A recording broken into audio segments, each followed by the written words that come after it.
Hi, hello there. Welcome and thank you for tuning into our second episode of Fed by Splendour, a podcast where Deacon Sherman and I talk about life and faith through the lens of the Catholic Church. I'm Jennifer, your host for this podcast, and joining me on board this conversation is Deacon Sherman Craig. Happy New Year, Deacon. Welcome back. Happy New Year. As usual, minum dulu. You got bring your cup, ka? Oi. You wouldn't guess what I have in my cup. I promise you it's not plain water, and it's also not coffee.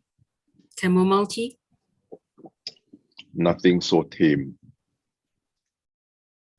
Do I stop guessing from here? It's something that will make me talk. I'll leave that as a mystery for this podcast then, or would you like Leave to that as a reveal that? mystery to our viewers as well. Okay, sure. So anyway, in our last episode, the first episode, we basically introduced you, Deacon, and which we also introduced the community we're both in, which is the Splendour project, which naturally led us to talk about navigating our way through grief since the demise of our community's Episcopal advisor, the late Cornelius Cardinal Sim. We also talked about the direction of the podcast on the podcast. So for all of you who are watching this, if any of these topics interest you, do check out our first episode as well. We also mentioned that we intended for this podcast to be a monthly one. I mean, the first podcast was recorded sometime in October and we're in January now. And that is because many commitments into got taken hibernation. away. It's that time of the year also, and things are opening up. However, we will still try our best to record these podcasts as often as we can. Now, Deacon, I remember in the last episode, you mentioned that the nature of this podcast is to allow people to eavesdrop on our conversation, and I really like that. And after you said that, I remembered that the purpose of us wanting to have this podcast is because we miss those many conversations we used to have in the coffee shops. But this time, we would like to document the process. And we thought, why not share these conversations to other people as well? Hence the birth of this podcast. And it's made me look forward even more to the podcast. And I hope you're excited as well to embark on this coffee session journey or whatever's in your cup. I am actually, of course, I'm more looking forward to seeing you in person again. If times permit and we are able to fly, me and the guys are able to fly over to Sabah again and spend time with you and chat as we used to do. But meeting you on Zoom is second best, but it will do for now. Yeah. How long has it been? 2 years? Wow, it has been a long time, very long time. Too long. Yeah. And we miss the food there where you are. Today, me and the guys went to a shop in Johor Bahru, our city, that sells a restaurant that sells Sabahan food. Sangyok Min, those of you who know Sabahan food, Sangyok Min is very popular in KK, in Kota Kinabalu. So there is a restaurant here that sells that. And usually, on a normal, during a normal time, we would never think of going to a restaurant in Johor Bahru that serves food that we eat in Sabah, because for us, we would say, the standard just can never match up to what they serve locally there. But given the times now, anything will do. Anything that's reminiscent of what we would be eating in Sabah would do. For the time being. Yeah, for the time being. Before you get to taste the actual food in the actual place. Yeah, lor. So, having said that, after the first episode, we both acknowledged that we should be equal partners in these dialogues. And since we only got to know you better in the last episode, it only makes sense for people to get to know me better too. We initially wanted to talk about your conversion to Catholicism in this episode, Deacon. But the more I thought about it, the more I realized that the natural progress is to get to know me better before moving on to that topic. Do you agree, Deacon? Yeah. I think that's very important. The story of my conversion into the Catholic faith, I think many people know about it. Of course, we can talk about it more in one of our forthcoming chats in this podcast. But I really did feel also that it's very important for our friends to get to know you, particularly because, since our first podcast session a couple of months ago, we have actually received some feedback messages that were sent to us by some of our friends from around Malaysia and also beyond, who have watched our podcast, and they sent some very encouraging messages to say that they found this conversation very edifying. They found it very interesting and engaging. So I think it would be great for them to not just know me, but to know you as well, Jen. I think it's very important, and of course, I'm sure in time to come, this podcast will be more than just about the two of us. I'm sure that a few of our other friends will start joining us in this conversation, and we might have a 3-way, 4-way, 5-way kind of conversation, and it will be much more fun. Not to say that we are not fun, but the more the merrier. So yes, I think it would be wonderful if we devoted this conversation to letting our friends get to know you a bit more, because I think everyone who watches this podcast more or less know who I am and kind of have an idea of what I do, but it would be good for them to know you as well. So maybe tonight we should switch the roles, if in the first podcast you were asking questions and I was giving the answers, tonight I will ask the questions and then you give the answers, so that I can prompt you to tell us the story of your life and help our friends to understand you better. Yeah, definitely looking forward to the 3-way, 4-way, 5-way, 100-way, 100 too many conversations. But I'm actually not very used to talking about my life, but I have faith in you being a great host, Deacon. So let's hand over the reins to you to ask me some questions. What would you like to know about me, and what should the audience know about me? Well, first of all, I think it's very important that in the church, we learn to start appreciating one another's roles, particular roles in the life of the people of God. You know why I say this? I find that since I became a Catholic, about 14 years ago, I discovered that our Catholics tend to have a very strong fascination with clergy and religious. Religious are the people like the brothers and the sisters, the nuns and all that, the friars. Then those are the religious, and the clergy, of course, are the deacons, the priests, and the bishops. And I find that people in the Catholic Church generally tend to have this strong fascination with clergy and religious. Maybe it's because our state of life or our vocations are something that they are not very familiar with. So they kind of don't have a very strong understanding of what our life entails on a day-to-day basis. It's kind of a vocation that's shrouded in a certain sense of mystery. So they really love this mystery, I think. And so a lot of their fascination has to do with this, and they kind of exalt the clergy quite a lot. And this is, I think, precisely why Pope Francis, in the last few years since he became Pope, has been speaking about the problem and the danger of clericalism in the Catholic Church, where the role of the clergy is so exalted. I'm not saying that clergy are not important, but sometimes there tends to be this tendency for people to see, to look at clergy as if the whole church is all about us. And no one actually is very interested in talking about the laity, because they see the lives of the laity as very mundane, very ordinary. But if anything, I think that there is a very important vocation in the ordinariness of life. And if you look at the population of the church, what proportion of the church is actually laity. It is at least 99%.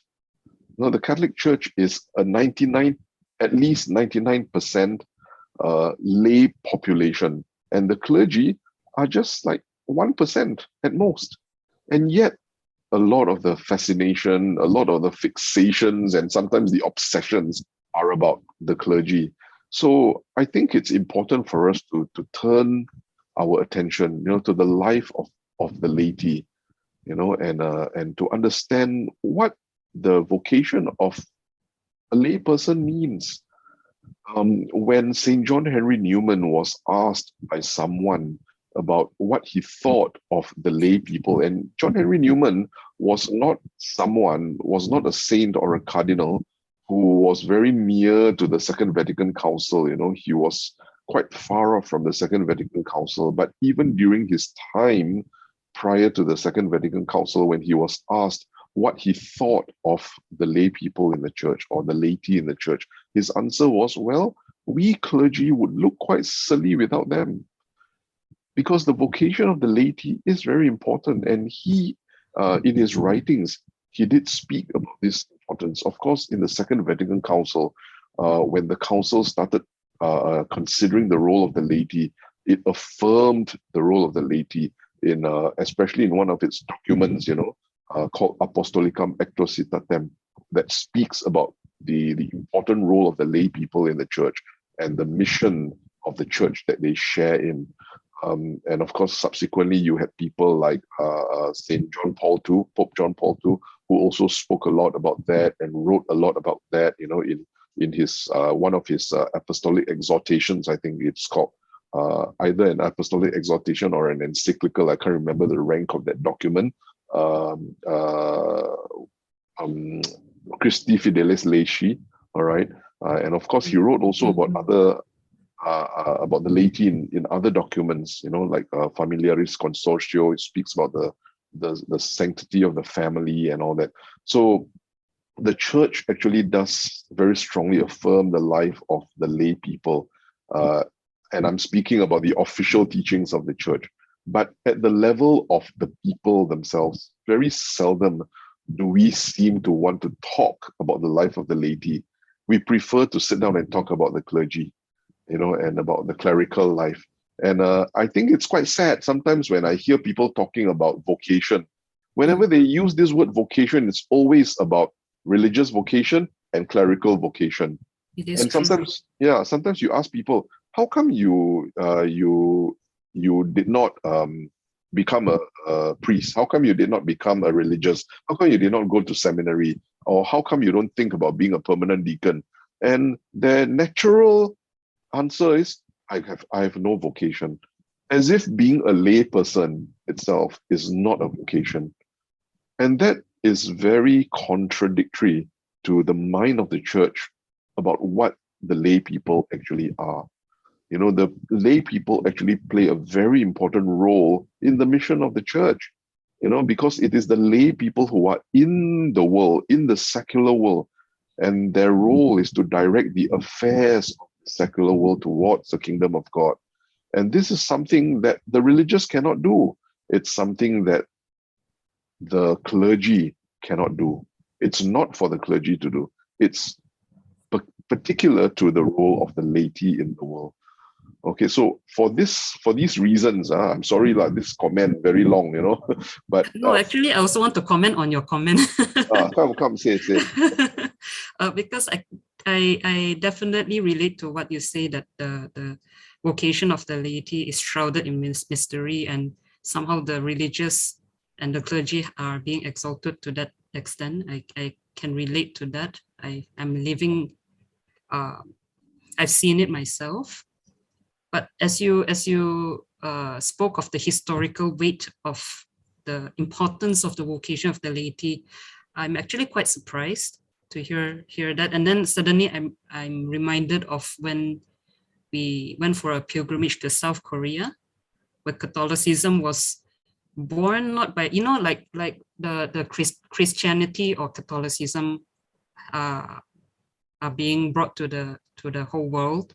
Is usually you hear a certain religious or a certain clergy would be carrying that mission. But in South Korea, it has a very interesting history where it was born because of the laity. And then after some time, then when one of the priests came over, and he was very surprised that they actually picked up that the faith without the assistance of the clergy. Am I right, Deacon, at that time? Yeah. Which year was it, though, that you joined our pilgrimage to Korea? That was your guinea pig first batch. Yeah, the experimental batch. Yeah. Yeah. Really, our pilgrimages to South Korea have always been very heartwarming and very moving. And of course, our late cardinal, he had a particular affection for the people of Korea. So he was always very excited about going back to Korea with us. Your remembrance of the of how Christianity was brought into Korea is very accurate, lah. By the time the first priest from Beijing actually arrived in Korea, there were already thousands of Catholics there in Korea, and they were converted by fellow laity. For years, as Catholics there, they never met a priest before in their life.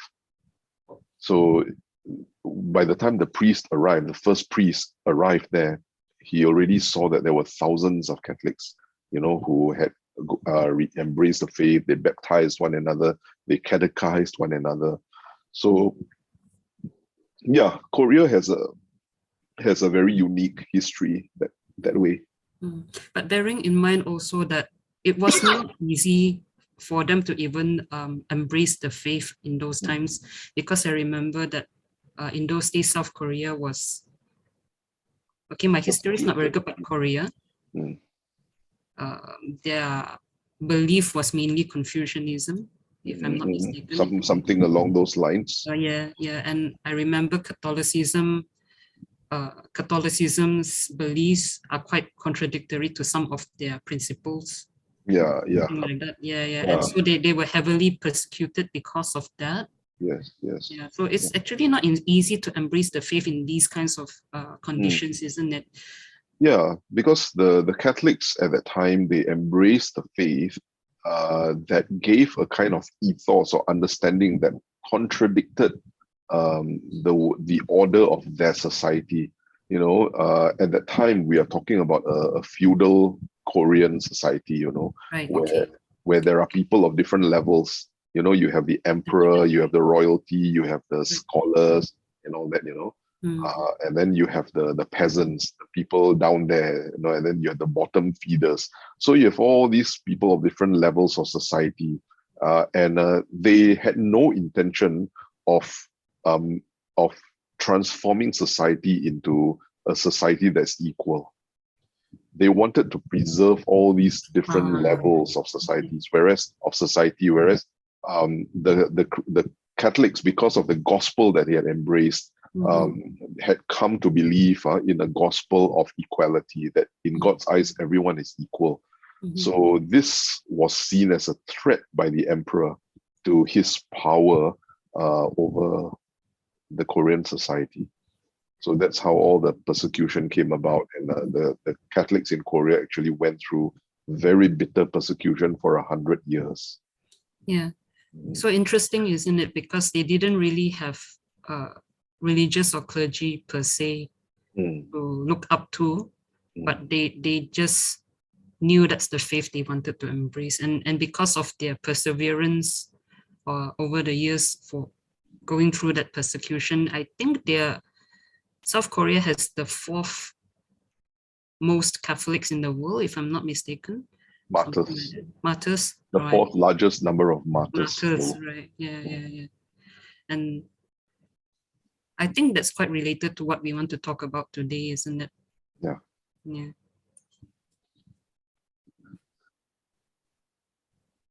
Yeah, so I do hope that when times are a bit more conducive for us to resume our pilgrimage trips, we will be able to organize another trip to Korea for one more pilgrimage. And I think that some of our friends might be interested to explore the history of Catholicism in Korea by going on this trip with us. So anyway, Yes. Going back to this whole idea of the role of the laity in the church, I think it's a very good opportunity, for our friends to get to know you, Jan, in the capacity of a layperson in the church. Someone with a very ordinary life.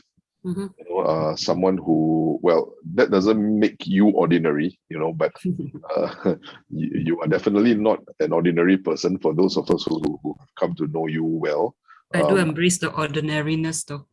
Yeah, and that's the thing about you, I think, that we love and appreciate a lot, about how you see yourself as very ordinary, and how you are generally very unassuming, So, but it is precisely through a life like yours, I think, that many people will be able to understand theirs, and by coming to understand how you see your vocation as a layperson, perhaps some of our friends would also be prompted to make sense of their own vocation as laity in the church. And this is a vocation, as I've said, that is very, very important. Even if not prominent, it is important.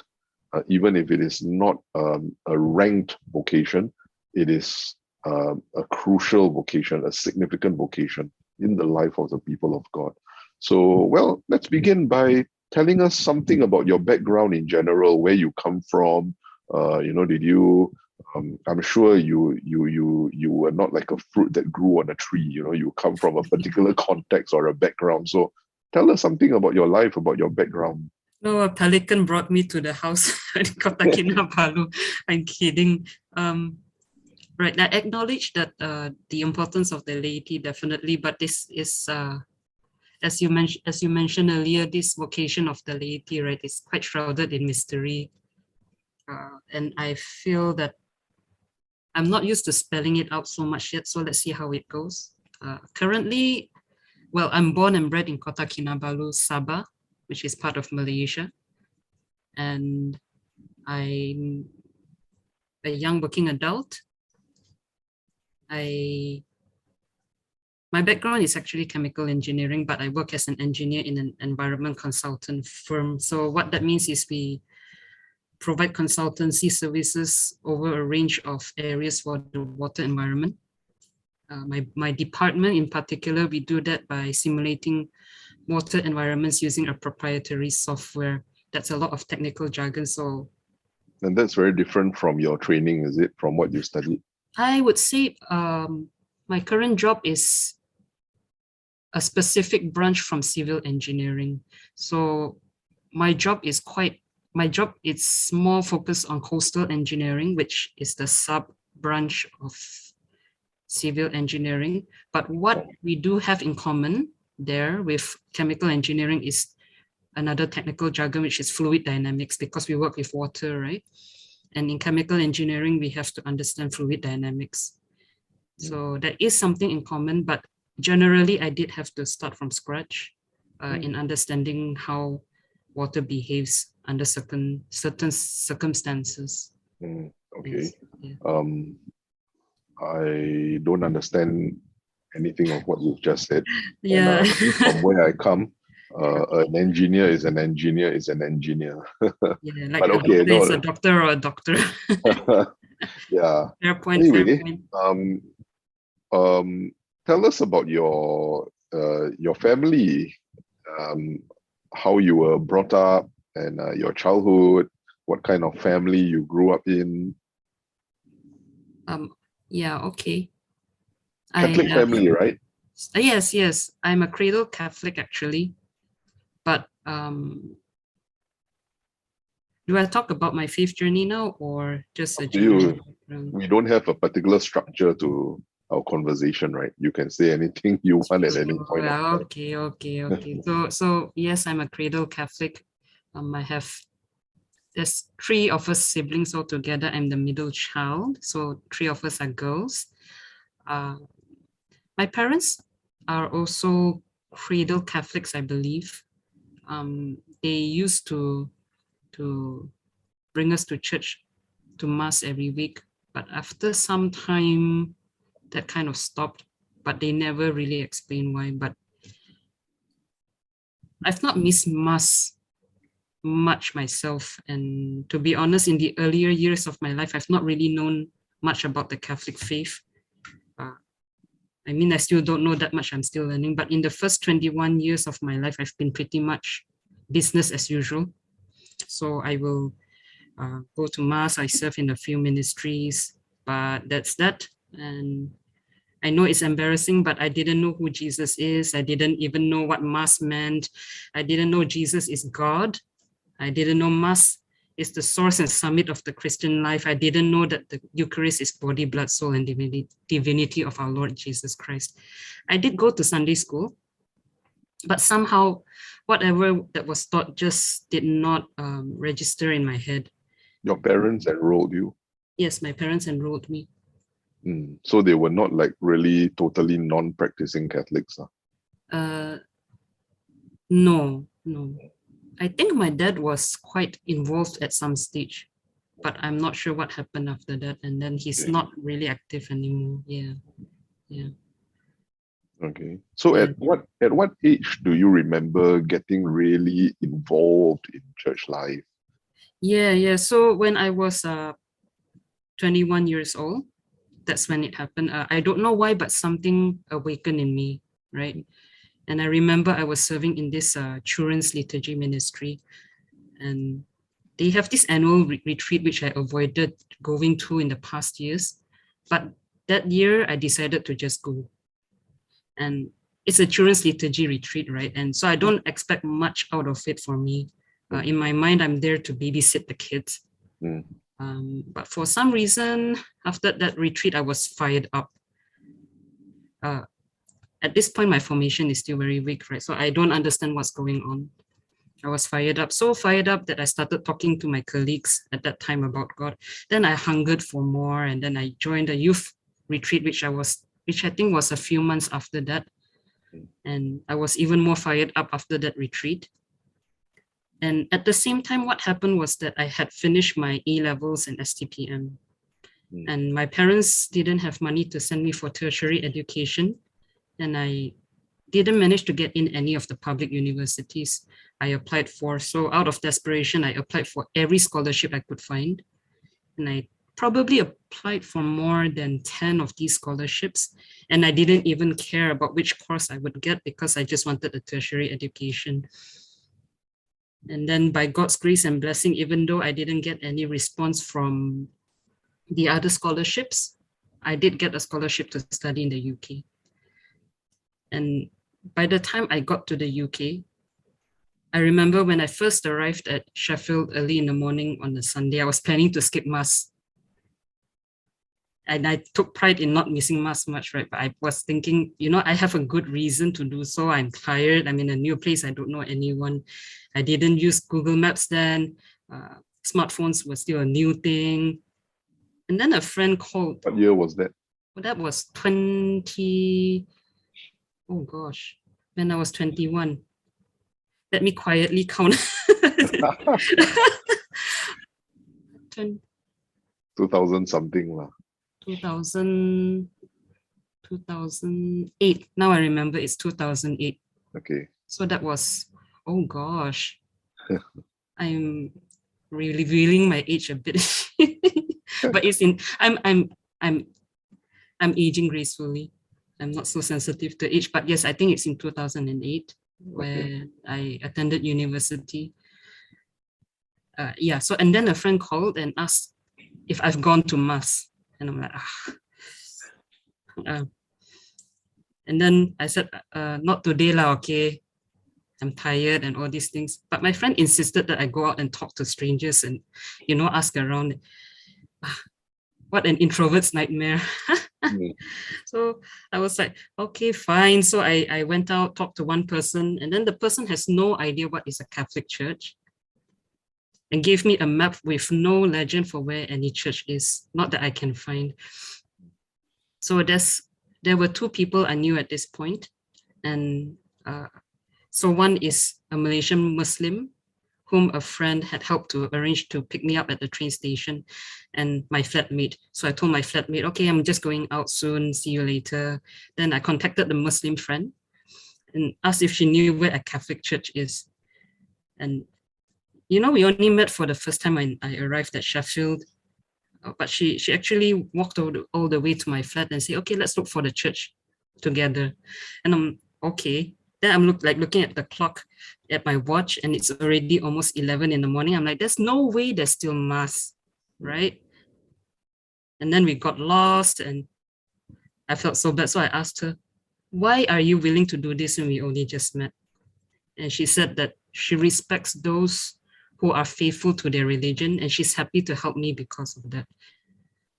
And then I was just about to give up looking for a Catholic church when suddenly someone walked by and asked if we needed help.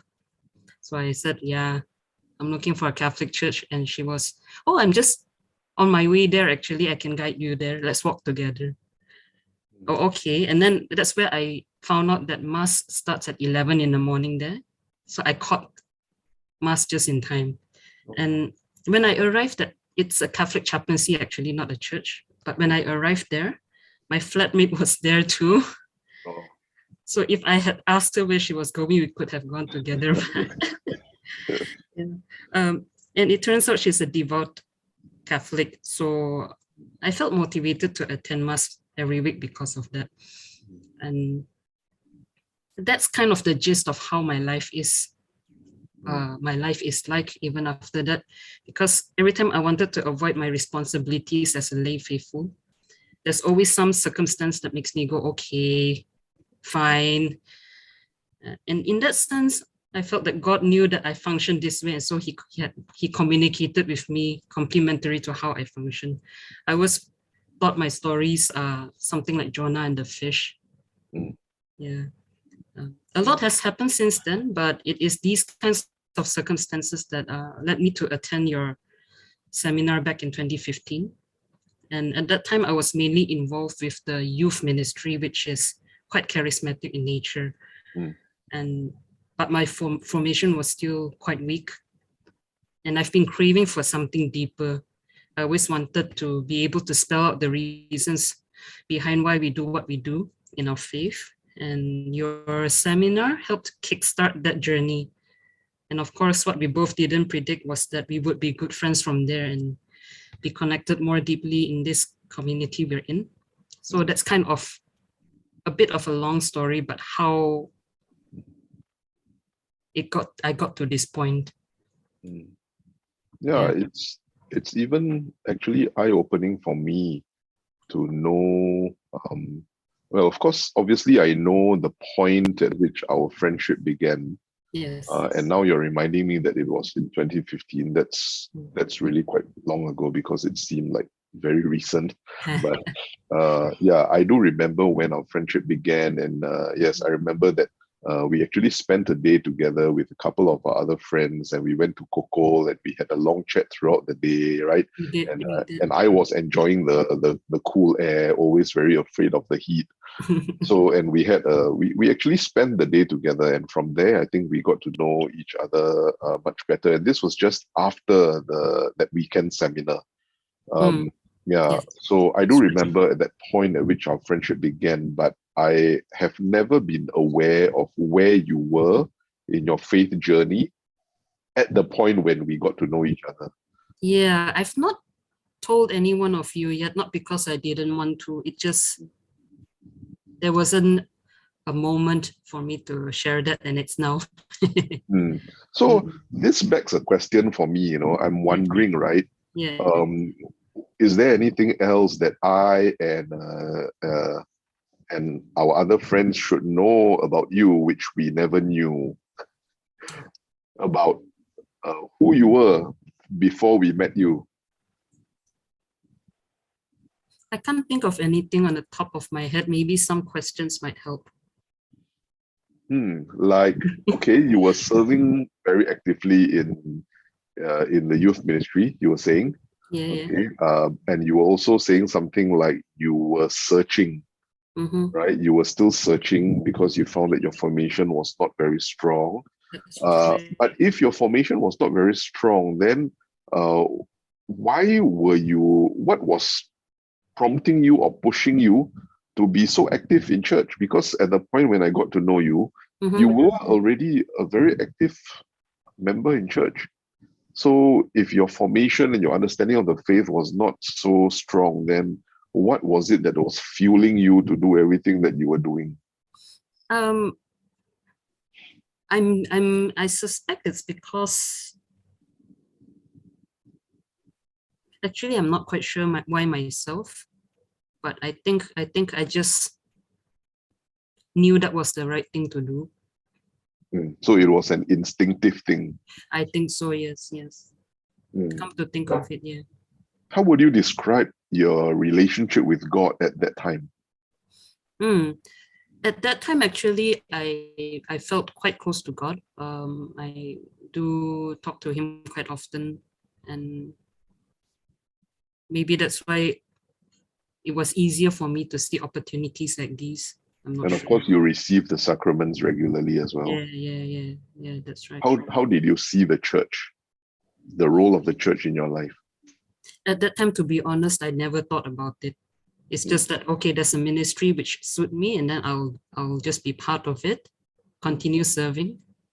Yeah. So I said that is an important question to think about, isn't it? What is the role of the church? But at that point, I honestly did not think that deeply about that point. So now 7 years on, right, since we got to know each other, and I'm sure you have grown, and we too have seen you grown. I've seen you grow a lot. But how would you describe the difference in your faith journey now as compared to your faith journey at that time when we just got to know each other? What's the difference in the state of your faith and your understanding of life, your understanding of what God has been doing in your life? What's the difference? I would say that 7 years ago, everything is more instinctive, right? But I think 7 years now, I can spell out better what are the reasons of why we do what we do in the faith. For example, I know about the sacraments. At least I remember all those things I didn't know earlier. At least I know about them now, because I think consistent formation has helped in that progression in the 7 years. How do you receive this consistent formation? What are the kinds of consistent formation you've been receiving? I would say that in those days, right, if I see a talk or a seminar teaching about the faith, I would just go and I remember prior to, because there must be a reason how I know about your seminar, right? So what happened was that one of my friends, she was also craving for something deeper, and then she saw this Bible study group in the church, and she wanted someone to accompany her, right? So she called me and she persuaded me. I'm like, I'm already so tied up with so many things. Should I really commit to this? And then eventually I said, okay, you know what? I do need this. So I started going. And then I remember that time they had those, what do you call it? They bought material from Scott Hahn and from, what's Ascension that? Press, is it? I think so. Oh, okay. There's something like they play like about a half an hour or 1 hour video about probably a particular topic which stretches for many weeks, and then after that there's a group discussion and all that. And that's when they promoted your seminar, and that's where I jumped in. And after that, the most consistent faith formation I got was attending your seminar. And even though if it's like the same topic the next year with a different ministry and all that, I still learn something new. But in more recent years, I would say that it's recently that I signed up to your Grow program, where there's it's a systematic faith learning program, right? So one of the advantages of that is that the video is pre-recorded, so I can pause the video at any time and read through my cross notes every time. So that's more a monthly thing now. Yeah. Yeah. So how important would you say faith formation is for the life of the laity? From my experience, I cannot stress enough how important it is, because if you just serve by instinct, I imagine that if I did not go for faith formation, I'd probably be very tired at some point and not knowing how to get out of it. I think faith formation helps you understand the reasons behind our faith, the logical explanations behind our faith. And because instincts, they're more emotions, right? Would it be fair to say? Yeah, I suppose so. And also, I think that for many lay people, those who are committed to the faith and committed to serving in their faith communities or in their parishes or in some ministry, I think many of them, they do love God, they do love the church in their own way, but they do lack that kind of faith formation, you know. So what keeps them going is the devotion that they have. They are very devotional. They are people who pray the rosary a lot.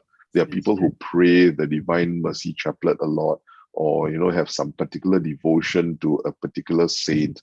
But there is very little in terms of their intellectual formation that will help them to understand their faith in a deeper way, or to be able to explain that faith even to anyone who asks. So would you say that just resting on a devotional dimension of faith alone is enough to keep us going?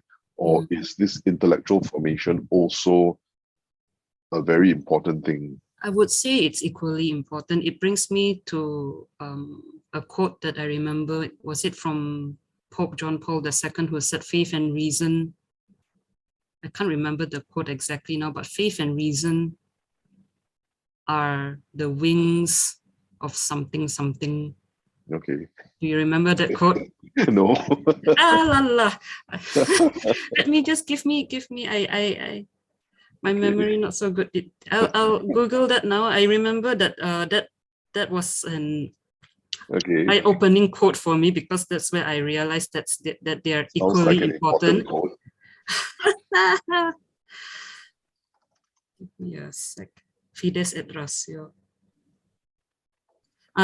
Faith and reason are like two wings on which the human spirit rises to the contemplation of truth. No wonder you cannot quote it offhand. So read it again. My apologies, Astaga. Faith and reason. The word's a bit small now, but I'm revealing that my eyes are getting poor. Okay, so it's the first sentence of the Fides et Ratio encyclical letter from Pope John Paul II. Faith and reason are like two wings on which the human spirit rises to the contemplation on truth. And God has placed in the human heart a desire to know the truth, in a word, to know himself, so that by knowing and loving God, men and women may also come to the fullness of truth about themselves. That was the quote I saw. So in order for us to come to a full understanding of who we are as children of God and people who are created by God, it is important to have both faith in terms of devotion, but and also reason. That means the use of our intellect, our human intellect. That's right. So one aspect should not be exercised at the expense of the other. The two you said have that to very well. Yeah. I mean, you can know God just through your intellectual faculty, right? But yeah, in the contemplation of truth, you need both. Yeah. Yeah, and I think that this is among many of the lay people in the church. Formation is something that they have not seen the importance of yet. Right. At this juncture in their faith journey. That's And I it. hope that in time to come, more and more people will see the importance of faith formation, because many people think that all it takes to be a good Catholic is to receive the sacraments, go for mass regularly, go for their confession, which is good. Yes. All right, No to have doubt some about that. and then have some devotional practice, pray the rosary or pray the chaplet of Divine Mercy, or have some prayer to some saint, and then that's it. That's all there is, in their mind to being a good Catholic. But it doesn't occur to them that they also need to have a proper understanding of this faith that they have embraced, and this takes a discipline of learning. So that's something that many of them don't feel a need to venture into, and I think they don't realize what it is that they are missing. Because if we are to truly be able to contemplate the fullness of this faith that has been handed down to us by Christ and his apostles, then both that dimension of our faith and reason have to come together in a powerful and effective way for us to have a proper contemplation of the truth that has been handed down to us. So both these aspects are very important for us. And this is not just something for the laity, but also for the clergy. Yeah, I think among the clergy, perhaps the temptation is to fall for the other extreme, to just be very to be very cerebral about everything and not be strong in our devotion to God. So but probably among the laity, it's the other way around. So I think both the clergy and the laity will have to balance that tension of this faith and reason, and find a way to integrate our practice of the faith and our vocation. Yeah. Do you think that I've not really thought about it, but do you think that one of the reasons why the laity might be on the other spectrum of devotions and all that is because they think that the reasoning part of the faith, it falls on the shoulders of the clergy and the religious? Yeah. One of the things that we very often hear is Father knows lah. If you have any question about theology, about the faith, about scripture, go and ask Father, because Father knows. We as lay people, not so important for us to know what for we know so much. Have you heard that before or not? Yeah. Actually, I heard that. What for we know so much? Yeah, and in fact, I've even heard a priest once who told me, knowing that it was my vocation to travel around to teach the faith to people. This priest actually told me, what for they know so much? No need lah. He said, just give them the sacraments. At the end of the day, when they die, all will go to heaven. What for they know so much? So, it's as if only clergy need to know these things and lay people needn't know these things. And I think that the time has passed for us to see the vocation of the laity as people who are less, or the lesser people in the church, who don't need to be so intellectual, don't need to be so clever. I think the time has passed for that. Now we are dealing with a generation of laity who are very, very intellectual, who are very, very well educated. They are not peasants who are illiterate, In fact, I think in many parts of the world, many laity are even more educated than the clergy. So I think the laity should not have an excuse to be illiterate about the faith anymore. And sometimes it's very surprising, to see how some laity are so literate, so educated about many aspects of life, but not about the faith. Somehow there is still this compartmentalization when it comes to the understanding of faith. Leave that to the clergy. Yeah, and I think it shouldn't be the case anymore these days. The laity too have a very important obligation to learn the faith, and in fact to defend the faith when necessary. Because sometimes even the clergy can be wrong about the faith. Yes. Yeah, and the church belongs to all, not just the clergy. The clergy are simply people who have been ordained to be at the service of the people of God, to be at the service of the church. But that doesn't mean that we cannot be wrong about things. That doesn't mean that sometimes our teachings cannot go wrong. And so if we are dealing with laity who are literate about the faith, who are properly studied in the Word of God, they too can correct us if it is found that our teaching is wrong. But I think perhaps in our part of the world, this is something that needs to develop beginning from now or in the years to come, for us to see a whole different kind of laity who know the faith well enough to defend it, when they hear it being taught wrongly, when they see it being practiced wrongly. Yeah. So we've come back to this point again, isn't it, of not seeing the ranks, of not seeing that there are ranks, but more that the church belongs equally to everyone. Yes. The church belongs to all, and all have an equally sacred obligation to defend the faith of the church in the different contexts that we find ourselves living out, and we must never take it for granted that in the church, the clergy are always right, and whenever something goes wrong, it's always the laity who are wrong. I think both sides, laity as well as clergy, can contribute to the life of the church powerfully, effectively, but both sides also have a propensity to sin. Both sides have a propensity to make mistakes, intentionally or to do wrong. Yes, there's Or no like rather, a better human to make than mistakes. the other. Yeah, what I meant was to make mistakes unintentionally. Sorry, not intentionally. But or also sometimes to go wrong intentionally.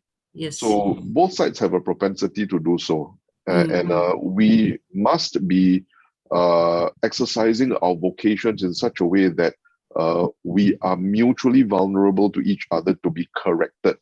We must be able to stand corrected if we are wrong as clergy or as laity.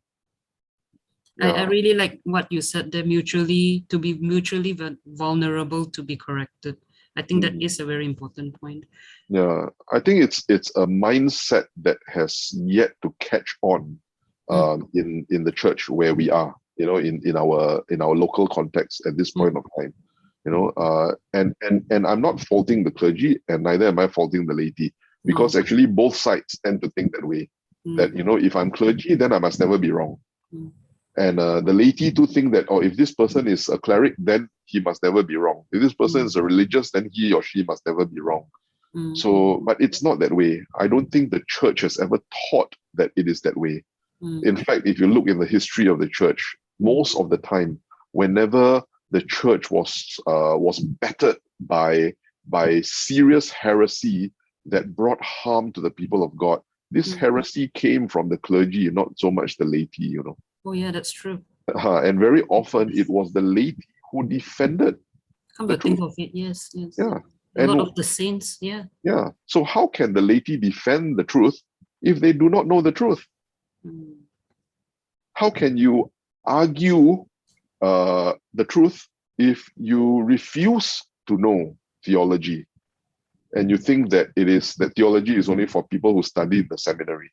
When actually,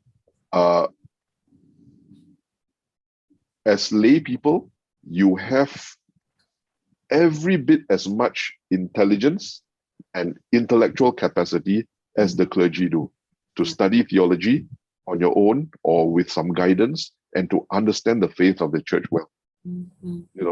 So the onus falls on both sides, the clergy and the laity, to learn to study the faith of the church, to know the faith of the church, and then to complement each other, and to stand mutually corrected, to allow ourselves to be mutually corrected by whether it's by clergy or by laity.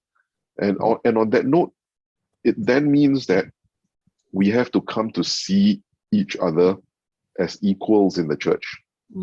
Our roles are different. Yes, as clergy, we are called to teach, to govern, and to sanctify the church. That is the particular vocation that's given to us as clergy. but that does not make us more than equal as compared to the laity.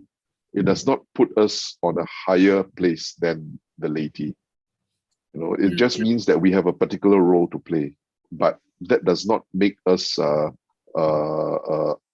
above board. It doesn't put us on a level that is beyond correction. It should not be that way. A recent Catholic news comes to mind. Pope Francis did launch the synod sometime last year, then end of last year. Do you reckon that one of the reasons for that synod is because of this? Actually, I think, to be very honest with you, if you ask me about this synod, there is very little that I understand for sure about what the purpose of this synod is. Okay. I know that Pope Francis wants this synod to take place so that the church can come together in solidarity, together to discuss matters, but what are those particular matters that must be discussed? I think the synod hasn't actually specified. So to me, it sounds like the synod wants there to be a discussion on what matter. He wants a discussion on discussion. So it seems very much that way. Yeah, I think perhaps at this point of time, he has not actually set the agenda that clearly yet. So for people who are like me, who are actually very low in the ranks of the church, right? These things have not come so clearly to me yet. So I have not actually come to put any kind of value judgment on this calling together for the synod and all that. I'm still, yes, of course, I'm praying for the synod because, I honor the role of the Holy Father, and I understand that he has every intention for the well-being of the church in calling together this synod.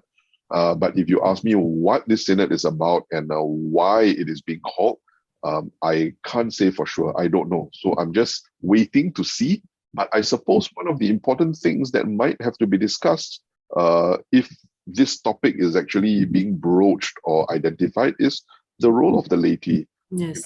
Especially now when you see in the global church, right, we have one of the biggest issues in the last 20, 30 years, I suppose, is the issue of the sexual abuse of minors among the clergy, right? Yes. So then I think we have to discuss what then is the role of the laity.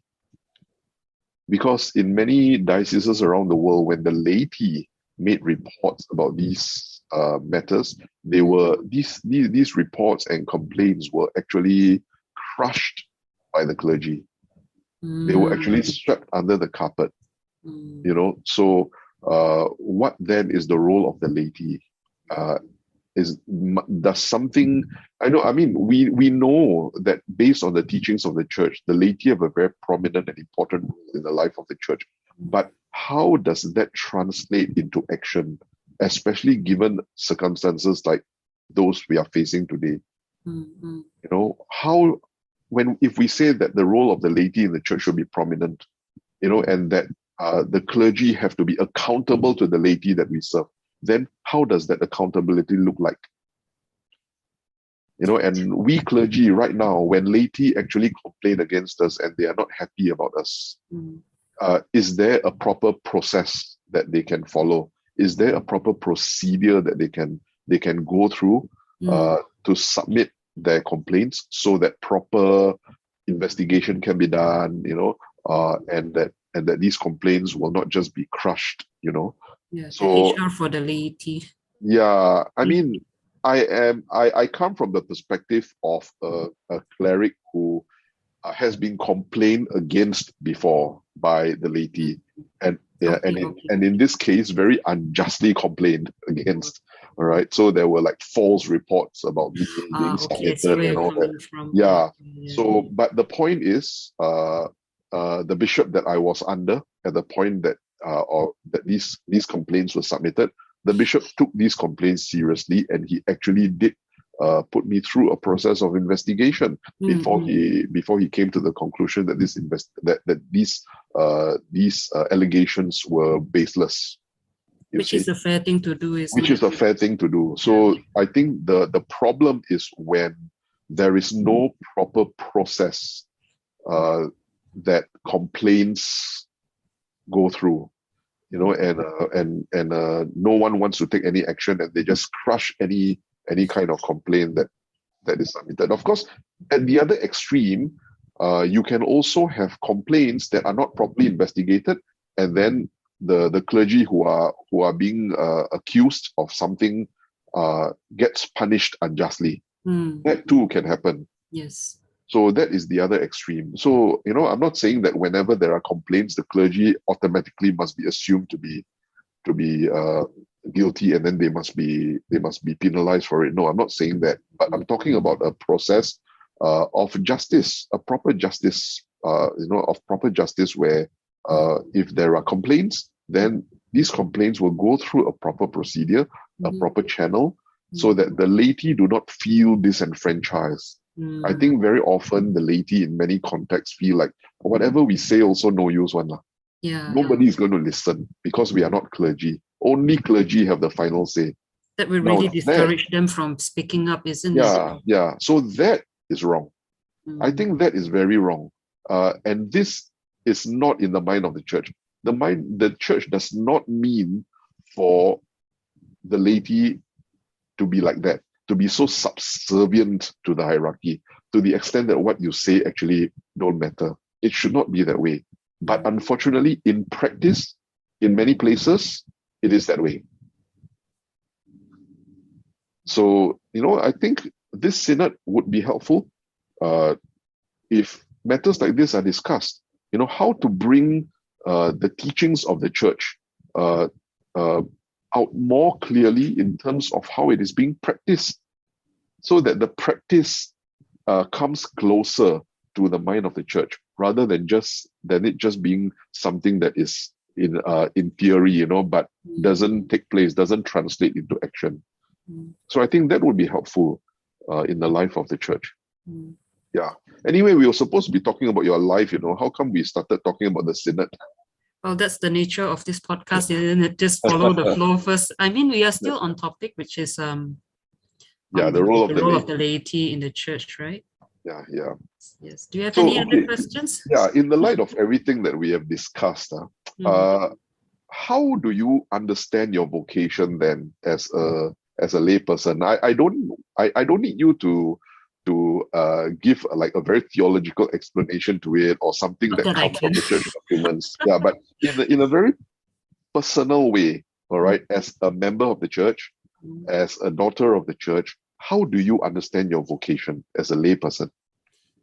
As a layperson, I would say that this is a very simple answer I have now, but I am the hands and the feet of the church in the secular world, compared to, say, for the clergy and the religious. So especially the working world, since I'm a young working adult, it's, how do you put it? Because, the practice of the faith is not just within the church, it's also when you're outside the church. So when you're in the supermarket, when you're in the workplace, and definitely, how to say, when you're serving in the church, right, you have to deal with a lot of difficult people, for example, and you have to see them through the eyes of, this is one of the important lessons I learned, right? You see them, you try, it's difficult, but you try to see these people through the eyes of compassion and understanding, through the eyes of God. And that doesn't mean I shouldn't see the people in my workplace, for example, in the supermarket, in a different way. I should also see them with the same compassion and understanding through the eyes of God. And I think that that's what I can see on the top of my head now. Yeah. Because the clergy and religious cannot go to my workplace, right? For example. Yeah. Then how about your vocation in terms of starting a family, or married life, or single life, celibate life? How do you understand that in relation to your relationship with the church or with God?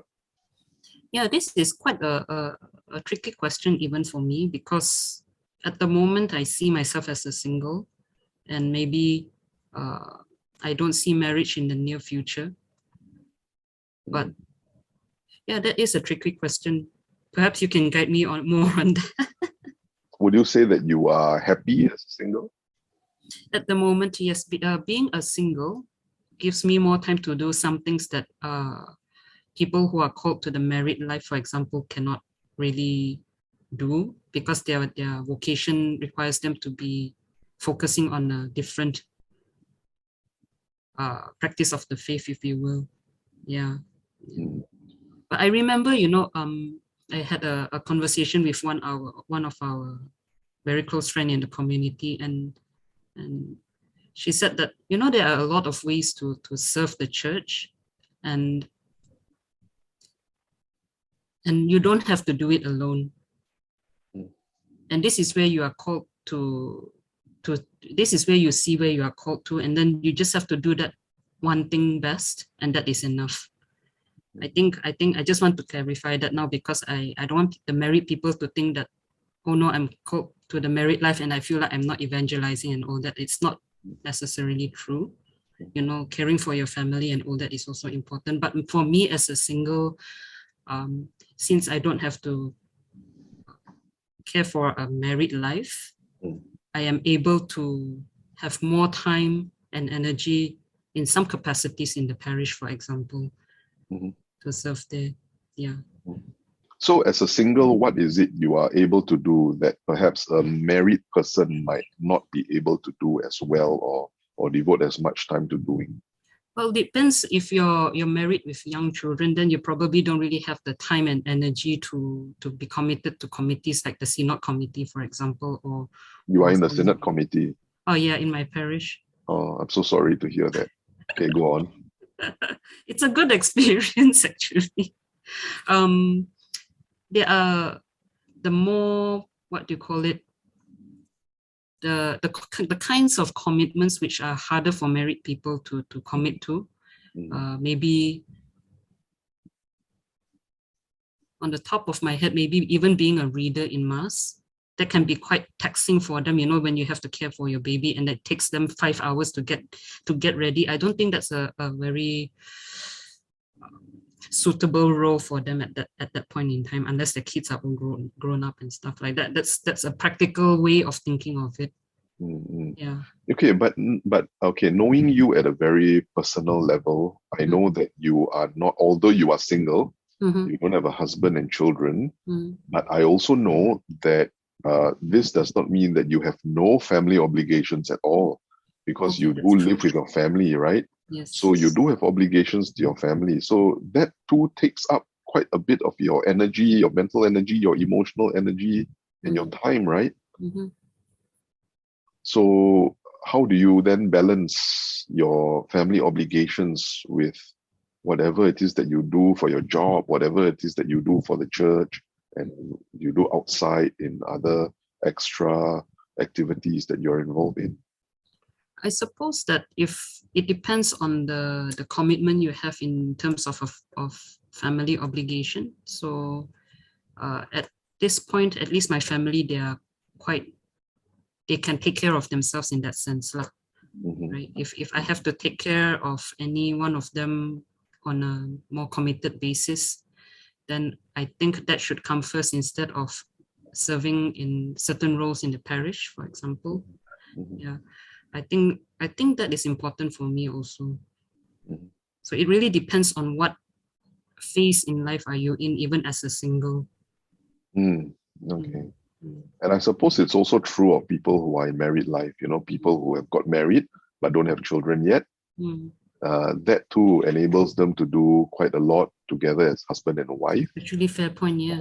Yeah. Or then when they start having children, when the children are young, or when the children are teenagers, or when the children have already grown up, and they have, and maybe when the children have passed through college and completed their education, then the financial commitment is less. So all these different phases of their married life also, certain seasons will enable them to serve or to do things more in a more committed way outside of their families. And certain seasons will require them to focus more on their family, which is no less part of the mission of the church.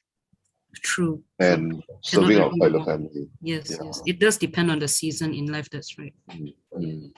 So I think this very much does reflect the life of the laity, isn't it? It's brought a lot of reflection actually, this conversation.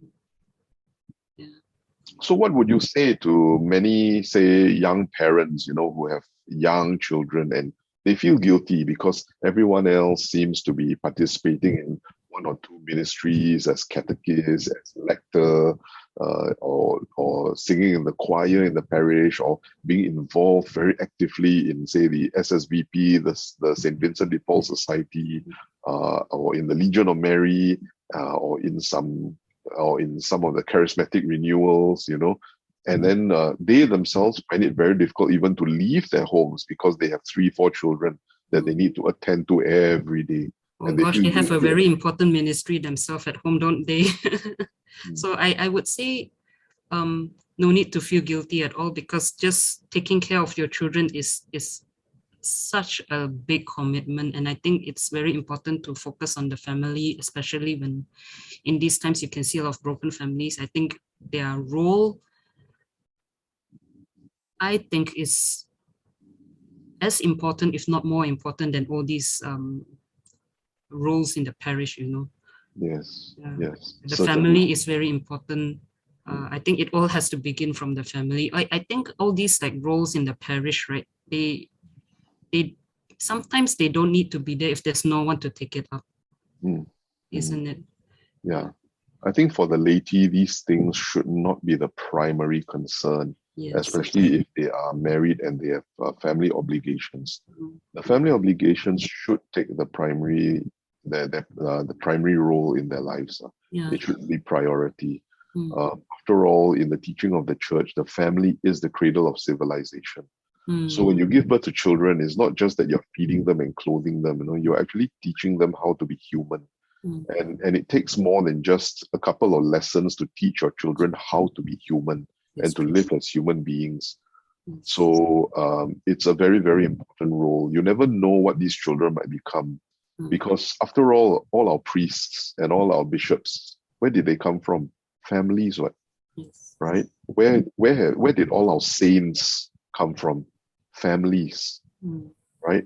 And I think that if we focus on having good families in the church, and very primary to that is the role of the parents. If parents focus on raising their families well and raising their children well, then the church has a bright future of having good priests, good bishops, good deacons, good religious. Yeah. And even if those children remain lay people, they also will become saints. So they will shine like the stars in the sky. The witness of their faith, the witness of their faith will be strong. And I think that's the family is where it all begins. So parents shouldn't have to feel guilty about not being able to devote as much time to serving in church ministries because they have to attend to their children. I think the apostolate that they have as parents to their children is of absolute importance. Very often we complain about the church, and we say, the priests are like this, the deacons are like that, the bishops are like that, the religious are like that.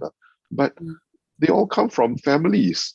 So if you want good deacons, you want good priests, and you want good bishops, what is the way to do it? Raise good families, right? And so would it be fair to say that this is actually somewhat of a faith formation also in the family itself? Certainly. Yes. Teaching them about faith formation and also the devotion part of the faith. Exactly. For families to pray together every day, and for parents to be talking to their children about God. Some Catholic families are really quite funny, The parents can talk to the children about anything except God. They will talk to the children about their education, about their tuition, about sports, about politics, about the economy, but they find it very awkward talking to their children about God. When actually, God should be a household name. God should be someone whom they talk to with their children about every day. God should not be an alien kind of concept, that that is dealt with only on weekends or on Sundays or during the catechism classes. Catechism classes should be something that happens in the home every day by the parents talking to the children about God, about the church, about the faith over the dinner table, over the lunch table, over chats, on in bed before the children sleep. So that's the real catechism class. But very often now parents have just subcontracted this whole idea of faith formation, right? Yeah, they've subcontracted it to the catechist in the parish, And therefore, if my child grows up leaving the faith or leaving the church, it's the fault of the catechist. If my child no longer wants to be Catholic after when he goes to college, it's the fault of the church. But actually, the primary witnesses of the faith, the people who are supposed to be forming the faith of the children, are the parents. They are the primary catechists in the life of the children, not the so-called catechists in the church. So the faith teachers in the church, what is their role? Their role is to supplement what the parents should already be doing at home. I cannot agree more. Yeah, so if parents are not talking to their children about the faith and not learning the faith themselves so that they can teach the faith to their children, no one can take that role. No one can do for them what they are not already doing at home. So now we're touching on the importance of faith formation even for the adults, because Definitely. If they don't have the faith formation themselves, they cannot teach their children, isn't it? Definitely. It comes full circle to that. Yes. So I think, in our catechism ministries, right, the bigger challenge is not so much about what we are teaching the children. It's about what we are teaching the parents. We are dealing with many parents who actually don't know their faith. And they just want to throw the children to the church and leave it to the church to teach their children things that they themselves don't know, that the parents don't know. But the problem is when the children learn these things in church and then they go home, the parents are not there to reinforce what's being taught because they don't know what's being taught. And well, honestly, many don't care either.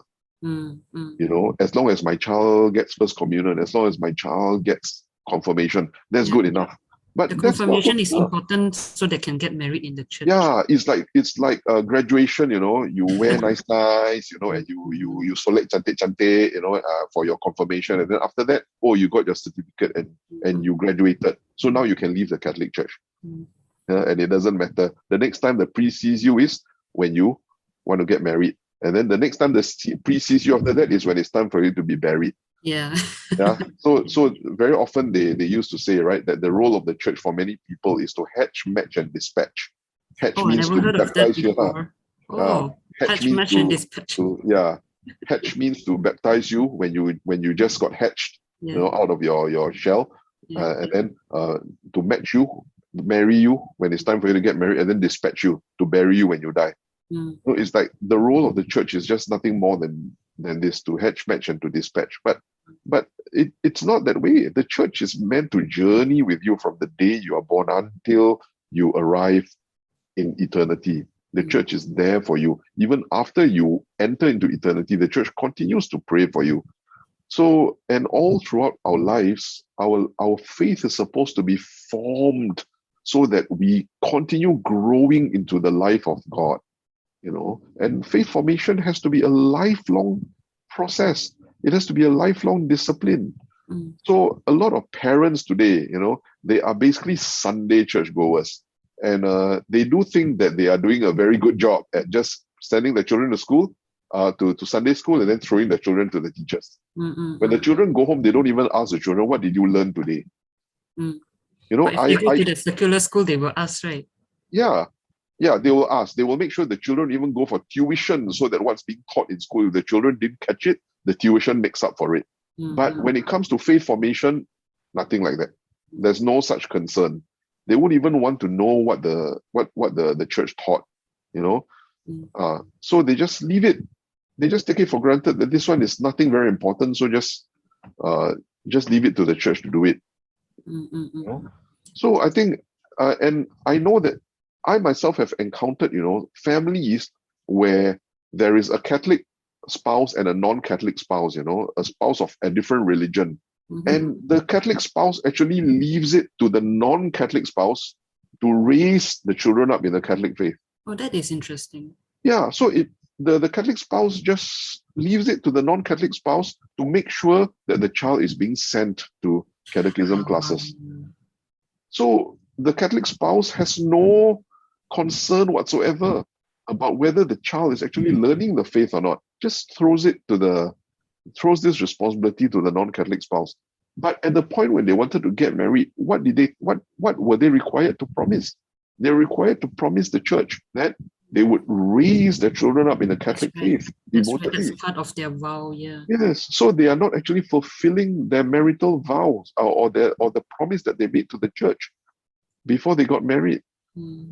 Yeah, so this is a case of that's happening. A reality that's reflective of many families today, lah. Of course, not all. There are many good families as well. In the course of my pastoral work, I've come across many good families, but there are many that actually make me quite sad when I get to know their situation. Okay. Yeah.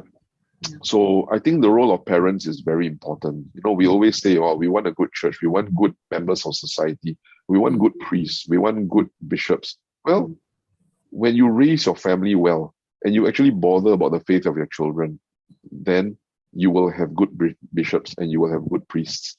And also, in order for us to raise our children well in the Catholic faith, what does that mean? It means we ourselves have to be properly studied in the Catholic faith. Yes. And therefore, as parents, right, if we are just too busy focusing on our careers and we have very little concern for faith issues, and we don't even bother to want to understand this faith that we have embraced, and our faith just goes skin deep. It doesn't go beyond just going for mass every Sunday. It doesn't go beyond just maybe praying the rosary every now and then, especially during the Marian months.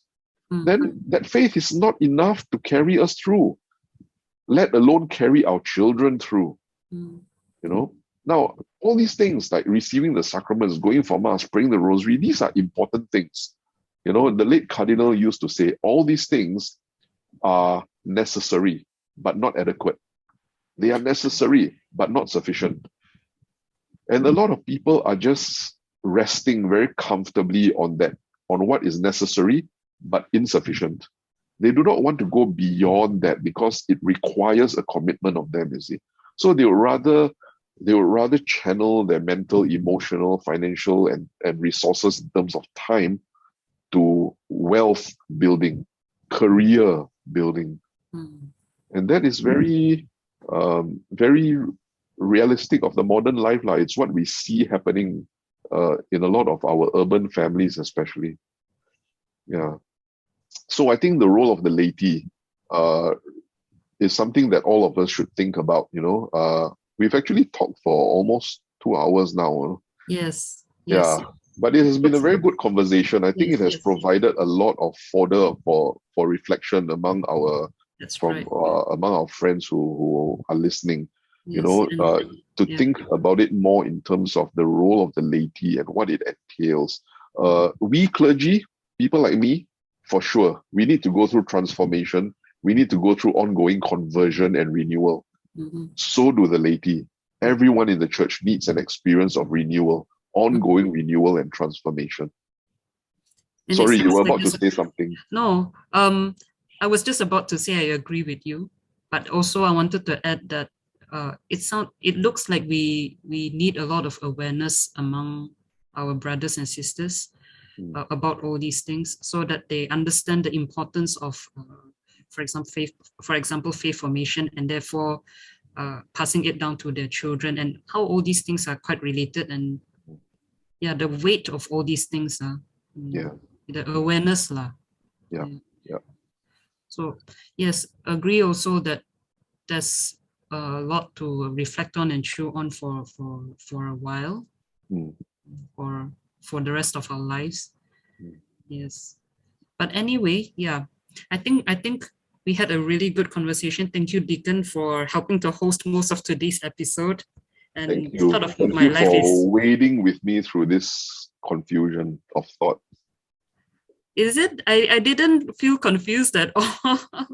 We were like going back and forth on different issues, but I think it makes sense, isn't it? And I really enjoyed that conversation. I think you're a really good host in that sense.